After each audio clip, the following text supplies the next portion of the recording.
తెలంగాణ ముఖ్యమంత్రి రేవంత్ రెడ్డిపై బీఆర్ఎస్ నాయకుడు మాజీ ఎమ్మెల్యే బల్కా సుమన్ నోరు పారేసుకున్నారు.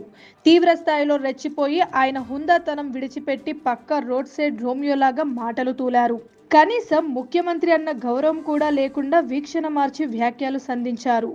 తాజాగా సోమవారం మీడియాతో మాట్లాడిన బల్కా సుమన్ సీఎం రేవంత్ రెడ్డికి చెప్పు చూపించారు.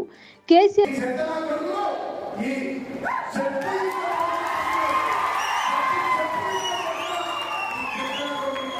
రండా అంటున్న రేవంత్ రెడ్డినే పెద్ద రండగాడు, హౌలేగాడు అని తీవ్ర స్థాయిలో విమర్శలు గుప్పించారు. అంతేకాదు రేవంత్ రెడ్డిని చెప్పుతో కొట్టినా తప్పు లేదన్నారు. కానీ తనకు సంస్కారం ఉందని అది అడ్డొచ్చి ఆగుతున్నానన్నారు. కేసీఆర్ ను రండా అంటారా అని నిప్పులు చెరిగారు. ముఖ్యమంత్రి స్థానంలో ఉన్న వ్యక్తి పదవిని బట్టి, స్థాయిని బట్టి మాట్లాడాలని సర్దు చెప్పారు.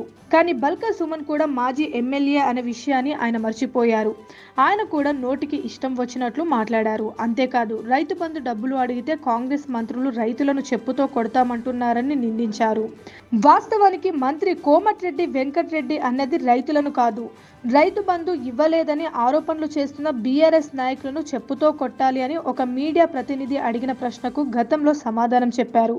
ఇక రైతు బంధు కోసం గత ప్రభుత్వం విడుదల చేసిన 7,700 కోట్లను మంత్రి పొంగులేటి శ్రీనివాస్ రెడ్డికి చెందిన రాఘవ కన్స్ట్రక్షన్స్ కి కాంగ్రెస్ కాంట్రాక్టర్ జేబులోకి మళ్లించారని బల్కా సుమన్ ఆరోపించడం గమనార్హం.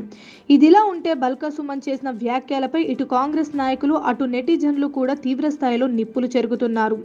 గిదేం పద్ధతి నాయక, ఇంత బలుపు మాటలు ఎందుకు అని వ్యాఖ్యానిస్తున్నారు. సీఎం స్థాయి అంటున్న బల్కా సుమన్ కు ఇప్పుడు ఏ స్థాయి ఉంటుందని నెటిజన్లు ప్రశ్నిస్తున్నారు.